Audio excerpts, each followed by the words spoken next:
Did I say that right now? Yeah. Sort Yeah. of. And we're going to talk a little bit about finding our voice in our third chapter. Hi. Hi, Jan. Hi, John. John Brennan. Um, so I want to just begin by telling you how I kind of came across Chris. Good morning, Diana. Um, Probably during the pandemic, you posted something about teaching your mom how to sing. And it kind of gave me a little spark of hope that maybe I could also learn how to sing if your mom could. So you offered some free intro classes. So I did that with you and it was so much fun. I loved it. And it didn't feel intimidating. And I just wanted to do more. And I had I felt motivated to do it. So, Chris, why don't you just tell us a little bit about yourself? Sure. Um, well, that story that I wrote about my mom was kind of it was a moment where things really came together for me because when I was growing up, we had a very musical family. Everybody played an instrument or sang except for my mom. And we used to just joke, "Oh, mom's tone deaf," or whatever. And I never really thought much about it. And then I spent 25 years teaching kids how to sing. And to do that, I was constantly going up to kids in the hall and saying, "Hey, come join chorus." And they're like, "I don't think I can sing." And I thought, "Of course you can. Come on in and we'll work it out." And then suddenly I realized, wait, what if mom actually really can sing? What if we just sort of thought that she couldn't sing and we never really thought about it? And so, really, at the end of her life, or close to the end of her life, I just started doing these pitch matching games with her and realized she could really tell the difference. And if I helped her start on the right note and I gave her a little bit of feedback, she was fine. And once she had a little bit of encouragement, she took more pleasure in singing. So, um, so my background is as a musician. I started with piano. I ended up becoming a chorus director, but I didn't have a lot of formal training in voice, so I had to kind of figure it out as I went along. Um, and parallel to that, I've been for almost my entire adult life, I've been a student of meditation and transformational practices in general. And so now my approach toward voice is really, it's a bit of an amalgam of the two.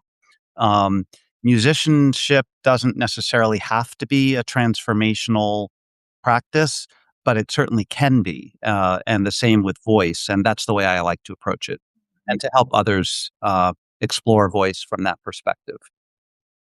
Yeah, one thing that I thought was interesting when we started, you knew that I was a yoga teacher, and we started with the harmonium and just making sounds. And I found that to be very, what's the word? Not intimidating, unintimidating. Just to when you do chanting, I mean, you're just toning, and it doesn't feel like you have to meet some kind of standard, right? Like you're just like doing different sounds and it's less intimidating, as I said. And is that something you do with everybody, or is that just an approach that you used with me? Well, I used it with you because of your background, but it's also true that a context like kirtan or anytime there's toning in a kind of spiritual meditative context, it's very effective at bypassing some of the judgments that are out there in society and also for most of us internalized about concerns about whether or not we have a good voice, whether we're good singers, whether we're being judged, because the whole point in those contexts is just to let go. I mean, I've been to some kirtans that got pretty wild. People are not intimidated. It's not about an aesthetic experience per se. It's about an experience of feeling the vibration and having effects on the mind. So, I think it's a very quick way to get into vocalizing for people who may not think of themselves as singers, especially if they have permission to not match pitch. I think maybe remind me. I don't. I think we might have even done like a seed syllable practice before the actual harmonium, which you can use any pitch. Yeah, Um, did you seed yeah, sounds yeah. like is that what it is? Yeah, that Yeah. kind of thing. I mean, because if you think about it, we all use our I mean, assuming we have a physically functioning voice, we're all using our voice all the time.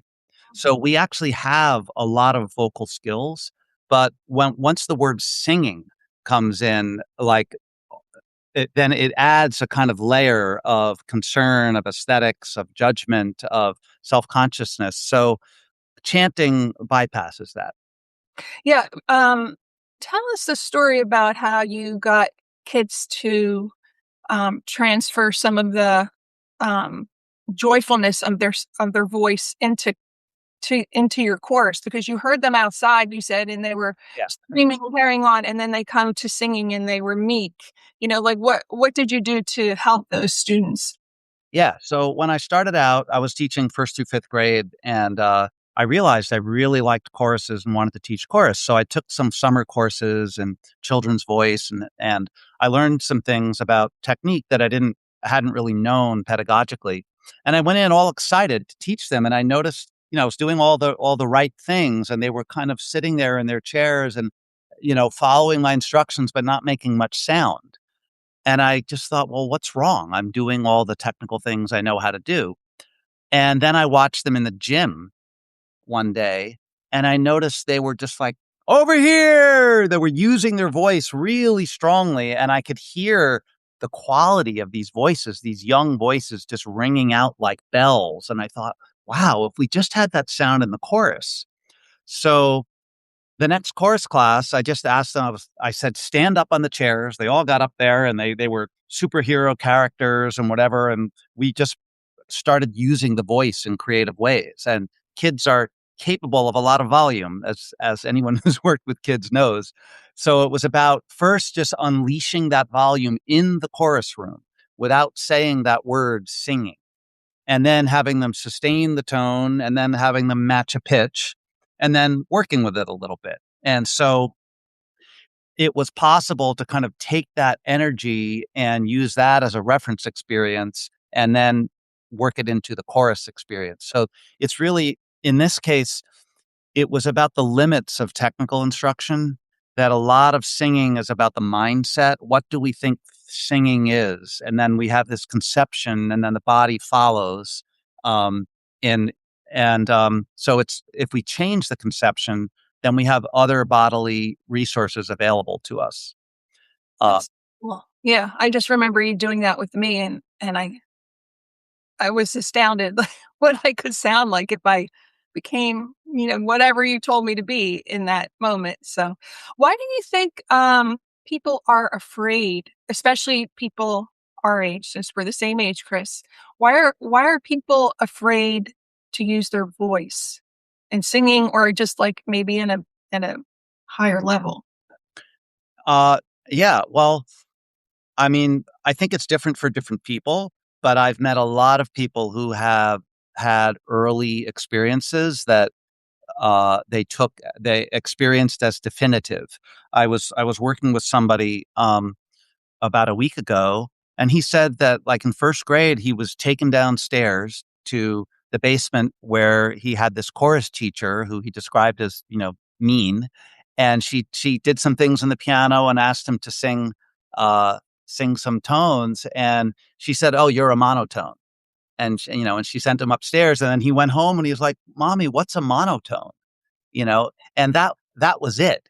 And ever since then, he's just felt, that was he was defined as somebody who can't sing.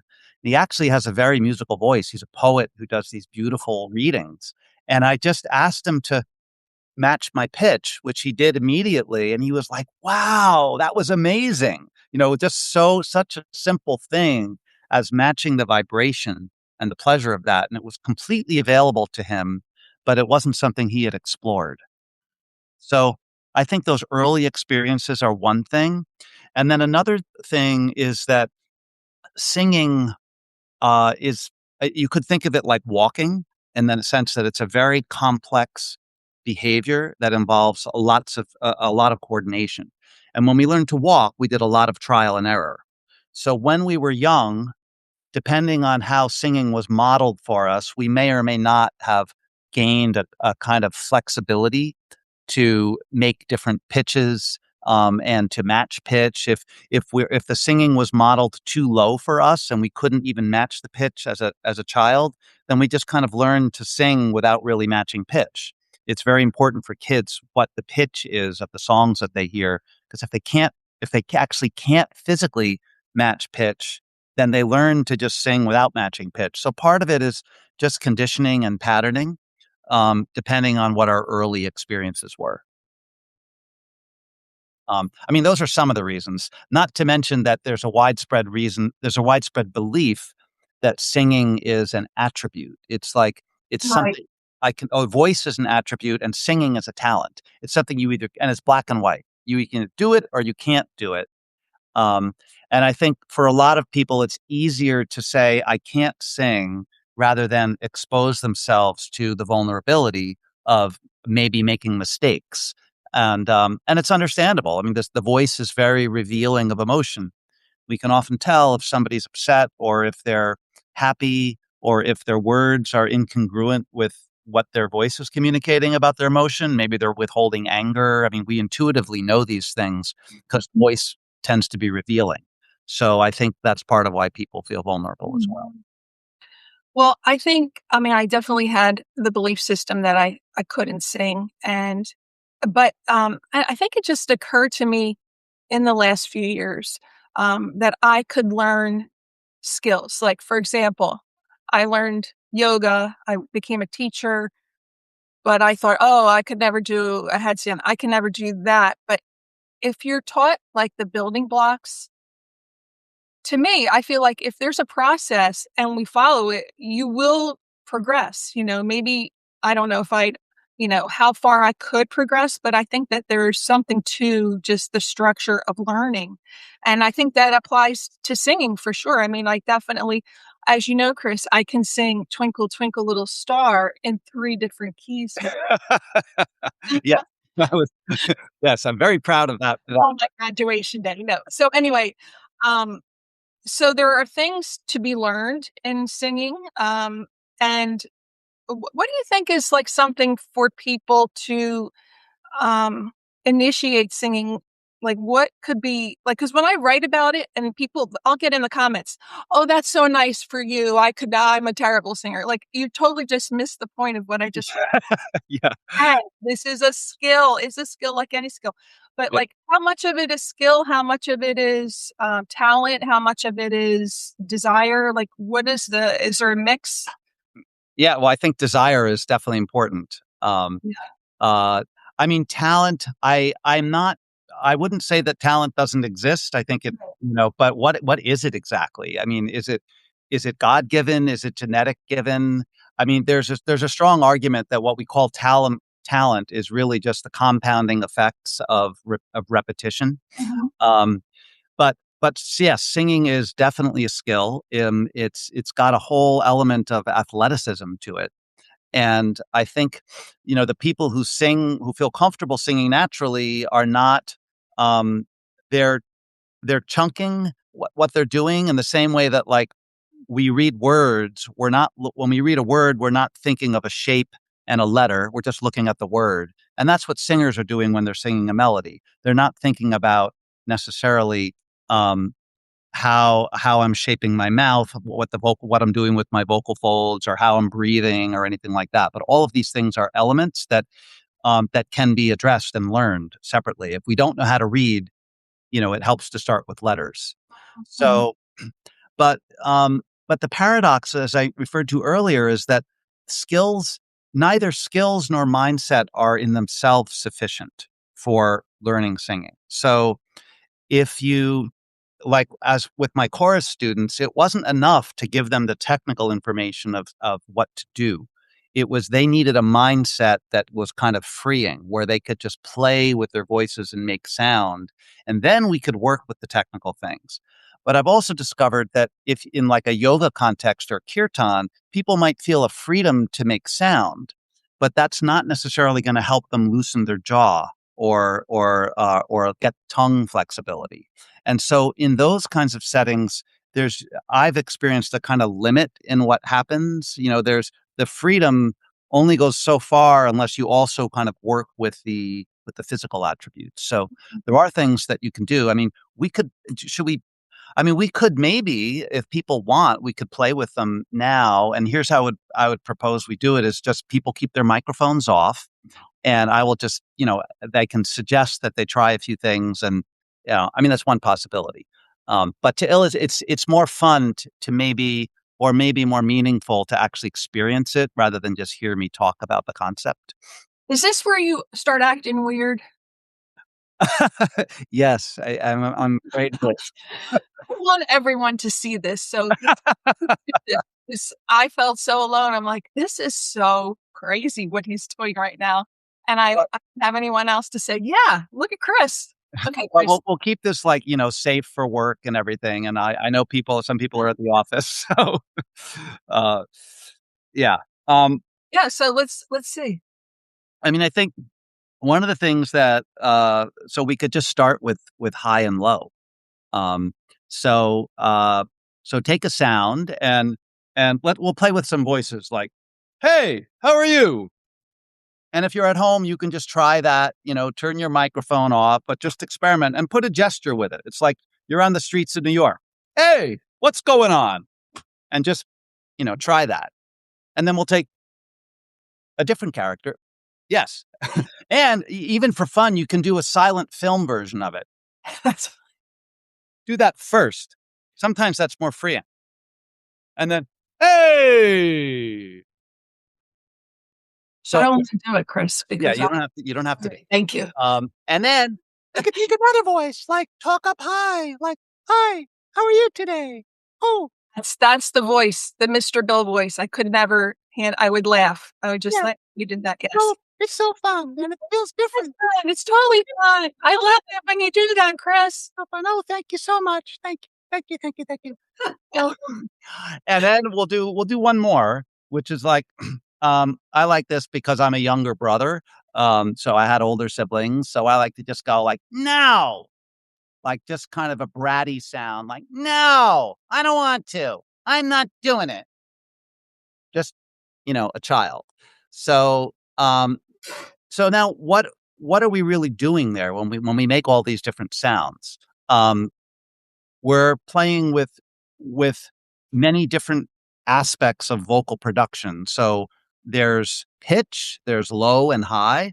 Hello, hello, hello. Three different big levels of pitch. And then there's tone quality, like, "Hey, now." Oh. I'm using different, tone qualities, so, like, anytime we mimic a voice. So, most of us can do these things to some degree. Even if we can't even if we're not confident that we're matching a pitch, most people can do high and low. So, high, low. So, you can just try that.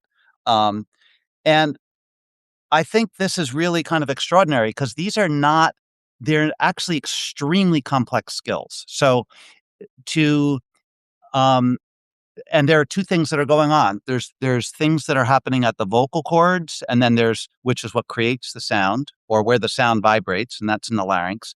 And then there's everything that happens to the sound after it leaves the vocal cords and goes through the pharynx. So we're actually manipulating both of those things. We're adjusting the vocal folds to a particular size so it vibrates with accuracy to 100th of a second. That's what matching pitch is. And we just do that intuitively in a split second in the brain. And then we're adjusting the pharynx, the shapes of the lips, the tongue, the height of the larynx, the nasal cavities open to varying degrees, and that affects the tone quality. So the difference between and ah is in the vocal folds. There's different shapes here, but the difference between and oh is in the pharynx, different shapes. So my point is that everybody already has a lot of vocal skill. And we're already using the voice in very complex ways, but we just don't think of those as skills. We think of it as my voice, but it's really just patterns of behavior. But it's possible to change those patterns of behavior. Right. And I think the consciousness, right? There's a consciousness, oh, I always speak this way, and that you can change it. It's Yes. people sometimes say, like, if I'm doing a vocal coaching or a this vocal discovery call and meeting somebody for the first time, they might say, "Well, my natural voice is here," and I'm like, I'm not sure what I think they mean is my habitual vocal pattern. Mm. Yeah, and sometimes it's very common for people, for example, to be speaking lower than is what is actually optimum for their vocal production because culturally we associate lower voices with more authority and whatever. So yeah, the mindset is voice is a flexible behavior, and the places where it's not used to going may feel unusual or uncomfortable. But once we start expanding our sense of possible vocal possibility, then the voice is actually very flexible and responsive, and we might um, and new possibilities can open up. So You know, one of the reasons, well, I mean, I enjoy singing and, you know, of course, people always sing in the shower, they sing in the car, and it feels good to sing. And do you know anything about like what's so good about singing for the body, the mind, the psyche? Like, is there something that you could cite for us that shows the benefits of singing? yeah, um, I mean, we could start with just the scientific stuff. Like there's podcasts now and the neurology of humming. People will talk about the neurology of humming, which my understanding is this is basically a stand-in for singing because humming is less threatening for people, but the it actually stimulates the vagal nerve directly physically through the vibration of it. Um, in addition, um, the when you sing and you're sustaining tones, the breath tends to slow down. So there's a whole field of what's called coherent breathing, where if you slow the breath to about 5 times a minute, it also stimulates the vagal nerve, and so it helps people to enter a parasympathetic state. So I actually experimented with this with my Aura Ring, a couple months ago, and I was doing these vocal meditations and getting these really high, heart rate variability signals. Of course, not any kind of scientific study, but just observational. So singing can be very calming through the vibration and through the breath. And in addition, it's like when you're singing, when you're matching pitch with someone, you're literally vibrating at the same frequency to a hundredth of a second. And so it can be singing with others is very connecting. Like I'm still in touch with all of my high school friends that I sang with, every day because it was just like it's a very strong bond that can come. Um, and I believe the physical vibration, it actually means something. It actually does help us connect. Um, and also, I think that, um, like if you chant, if you go, ah,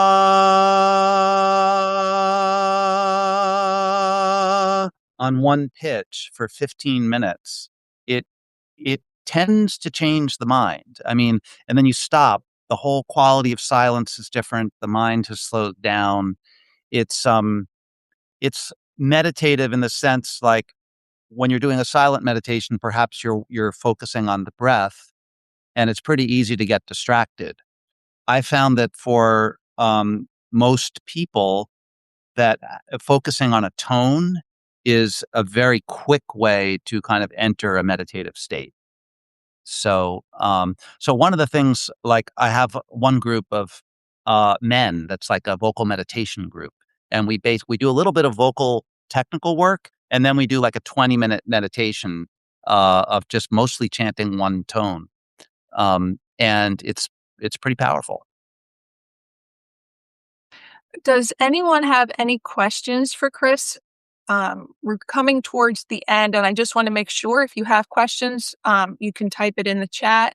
Otherwise, yeah, and I'll read them to Chris.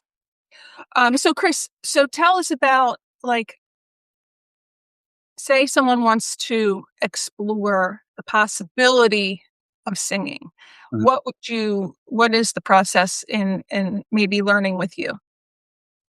Well, the first thing I like to do is just a discovery call with people, which I do for free because there people there's a lot of variation in terms of what people need. Some people, so depending on how comfortable people are with making sound or whether they've had musical experience. Um, so that's kind of the first step.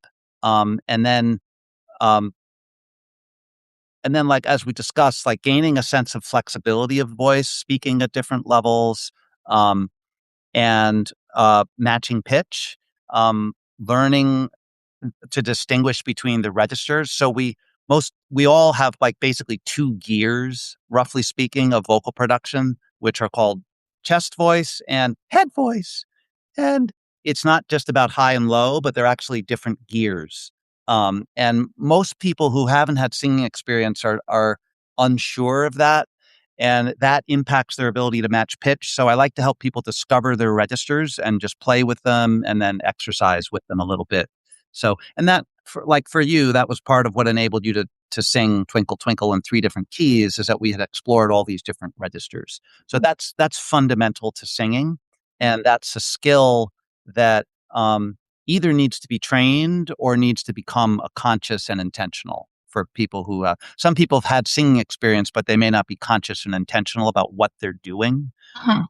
Those are slightly different from people who maybe are not sure they know how to match pitch and need that feedback. Okay, thank you. I have a question, a couple questions that came in. This is from Jan. Does having Ehlers-Danlos syndrome, a connective tissue disease that can affect vocal cords, alter the ability to sing? Um, well, I first have to say that's beyond my expertise. I'm not familiar with that particular syndrome. Um, but I do, but if it affects the vocal cords, then, potentially yes. But, I think I know, in fact, I was diagnosed with a vocal paresis about 20 years ago, and which is a partial paralysis of one of the vocal cords was not moving. I don't know actually if it's still active at all, but I know other people who have this condition. It doesn't mean that you can't work with it. So I think, having some issues with the vocal folds um, can be things that can be worked with or worked around. I'm not familiar with this particular condition, so I couldn't say. Well, and to your point, as you know, I have TMJ. I've had multiple whiplashes, so my neck is really tight, my jaw's tight, and I think my tongue is tight. So I think there is something to the physical that does contribute to your sing. Um, well, I guess, and I think that, the awareness that you have some physical issues, and you always worked so beautifully with me on that, with the tightness of the jaw, loosening. We also did some physical exercises at the beginning, shoulder rolls, and just things to loosen the architecture of that area. So I think that, I mean, Yeah, well, very well said. there's a lot to it, and that maybe it could be improved. I wouldn't, and also the power of the mind, right? That's another thing. Yeah, I think in a situation like that, I think it would be important for a voice teacher to work in partnership with the health professional. Um, so I have one student who's a comedian, who's a stand-up comedian, and she had operations for vocal nodes, which are like scars on the vocal folds. So for us, the vocal health is a foremost focus. So we do a lot of things on like loosening the jaw and loosening the tongue, because if this is not loose and flexible, then we could be straining the vocal folds, or if we're not using enough air. So I would think vocal health would be a priority in situations like that. Mm. Okay, we have another question from Keith. What's a simple, easy thing to do right now to practice singing regardless of ability or training? Okay. Well, great question. And I would say so. Blowing through a straw is a great way to condition the voice. It's something that professionals. Yes, there you go. It's something that professional singers can do, and often do. I do it every morning, but it's also accessible to everybody. It's not that hard. You just blow through the straw.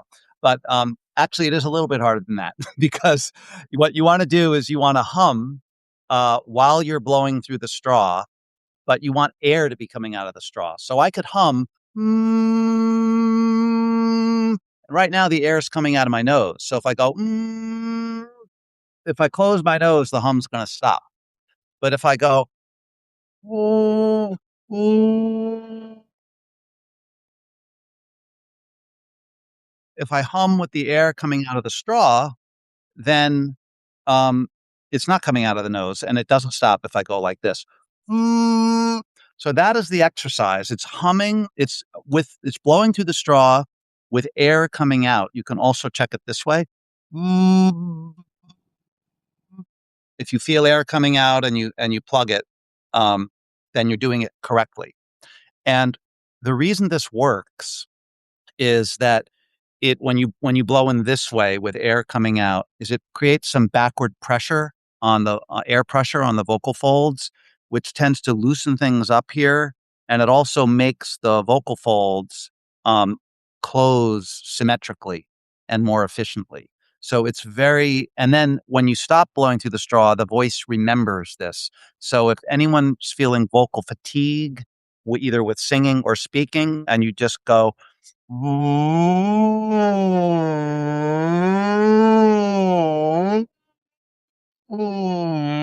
sliding around throughout your range for 3 or 4 minutes, that's a great vocal conditioning thing. Is Uh, it now, so in our lesson, I blew through a straw into water. Is Are both like resistance training for your vocal cords or not? yeah, so you could also blow through a straw into like a smoothie cup, and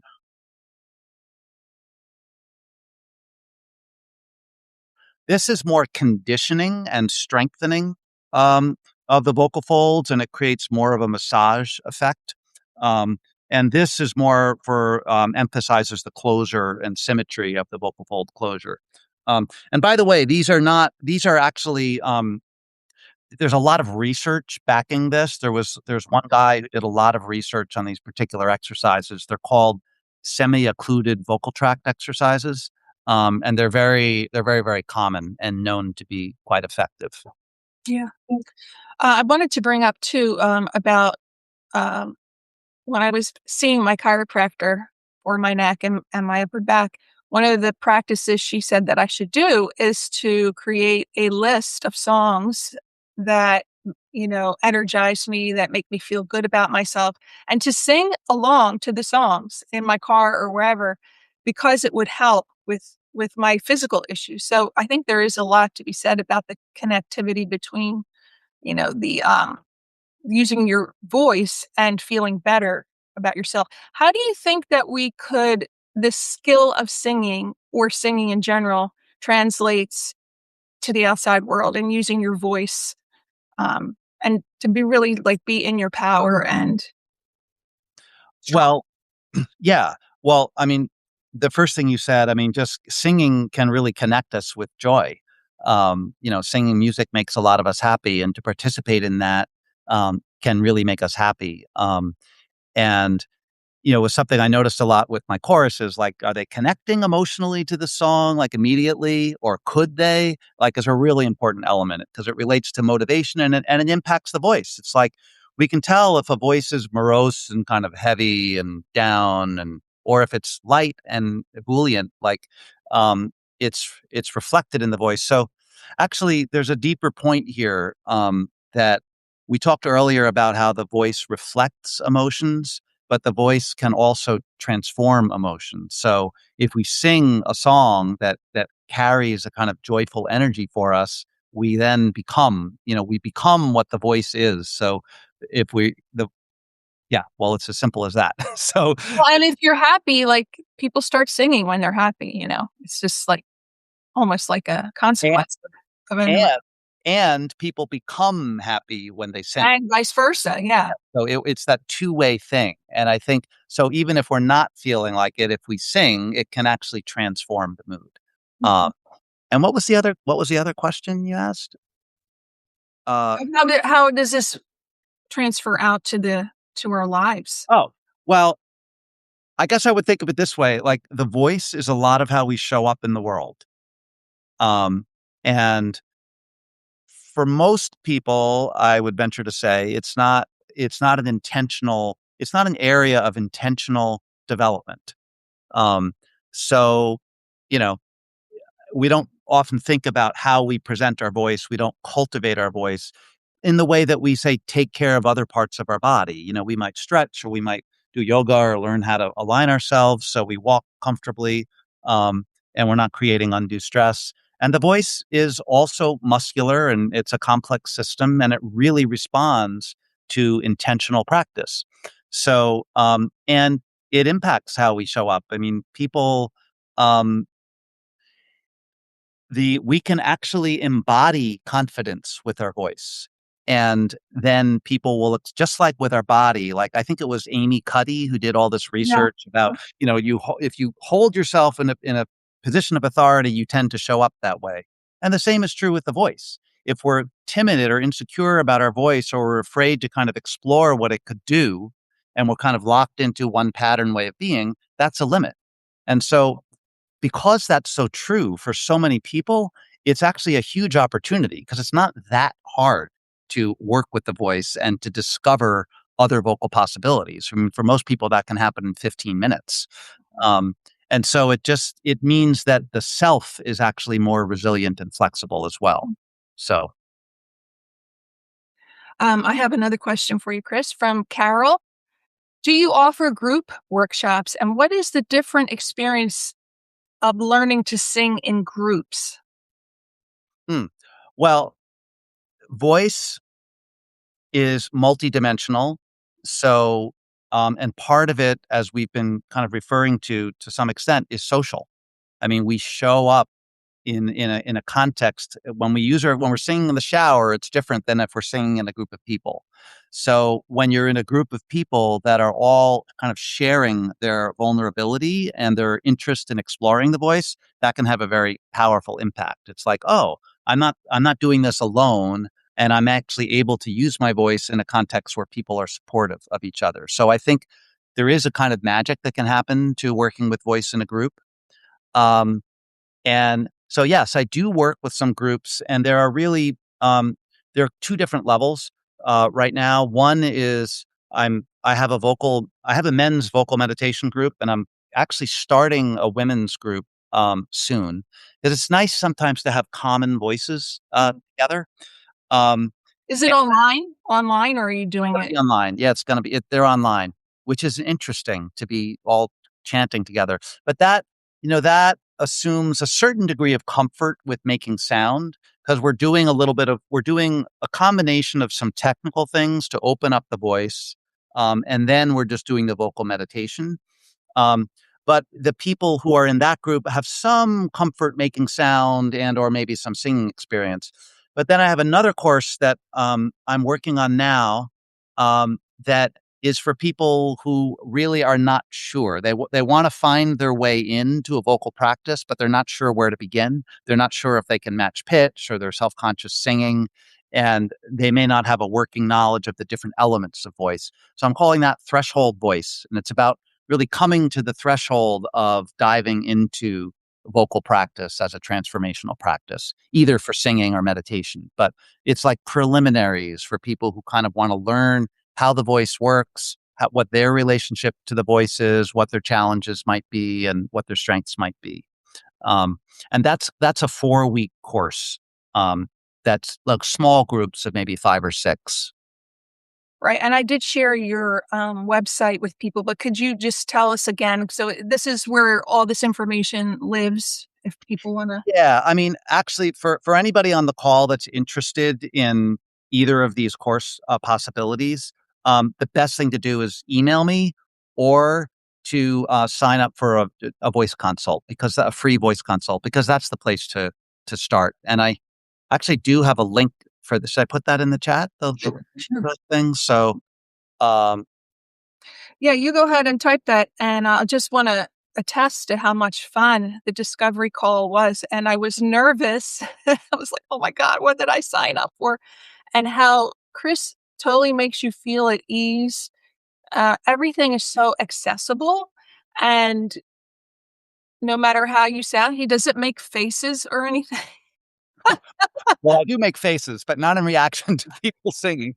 But, You feel very safe. I mean, I always do when I'm with you, even though I have a lot of stuff going on in my mind that I'm not safe. It's not your fault, Chris. It's totally my own imposter syndrome coming in. well, yeah, and that is, I mean, what you just described is very much part of this. It's like I there people will bring a lot of anxiety and that will come up, and it's not some that's part of the process, just kind of, um, de-escalating some of those feelings and then having some reference experiences that we can experience. We actually have the experience, "Oh, my voice can actually do a lot of different things." And that begins just to open up the conceptions that we have of what our voice is or who we are as a vocalist. Once that door opens, then we can continue to explore. And I just really enjoy working with people who are not who want to learn, who are curious about their voice and what it can do and what vocal practice could be for them. So we're coming up towards the end of the time, but I want to ask this one question because I think it's key to to growth. How much of learning to sing is just willingness to sound terrible for a while?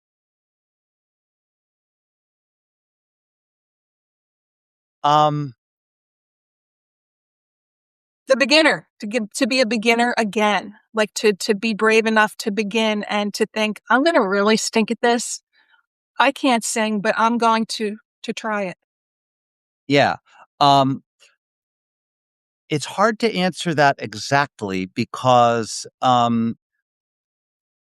think it's about it's not like you maintain the same judging mind and then at a certain point you go, "Oh, now I sound good." Now I've met the standard that I've been holding for yourself. It's about recognizing that the standards that we hold for ourselves are somewhat arbitrary, and they tend to be the framing itself, tends to be black and white. And it's kind of letting go of that and recognizing we're making sounds with our voice, and it's actually possible to explore them without aesthetic judgment. And once we do that, and then we come back to sort of thinking about music in aesthetic terms, it's different. It's like I think we start out with very judgmental, most of us. There's at least part of us that tends to be judgmental and black and white. I can sing, I can't, I sound terrible, or I sound good.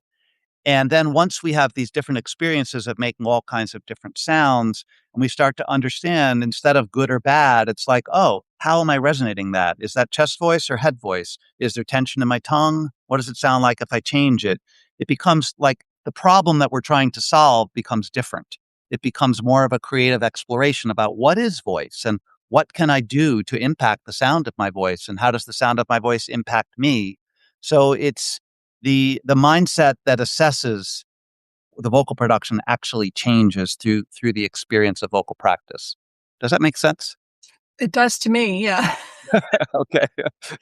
Yeah, I mean, I do the problems that I came in or the perceived problems that I came in with when I started shifted as we worked on a song and it became a lot more, with the technical knowledge that you taught me and the ability to improve, like not being able to make a note one day or earlier in the lesson and then maybe getting to it later in the lesson is like, wow, I can do this. I can get there. I just really enjoy every single lesson with you and I hope that you get some people that are willing to explore and be open to shifting a mindset and putting away old stories about themselves because if you can do this about singing, what else can you do? That's the question, right? Thank you so much, Chris. I want to keep it to the time that we said, which is 45 minutes. Thank you all for joining us. And I think there's going to be a recording. This is my first one, so who knows what's going to happen. But thank you all for joining us. And thank you, Chris. It's been a pleasure talking to you. Thank you, and thanks everyone for joining in. And yeah, it's been great. Lots of fun. Thanks. Lots of fun. Okay. All right. See you, everybody. Bye.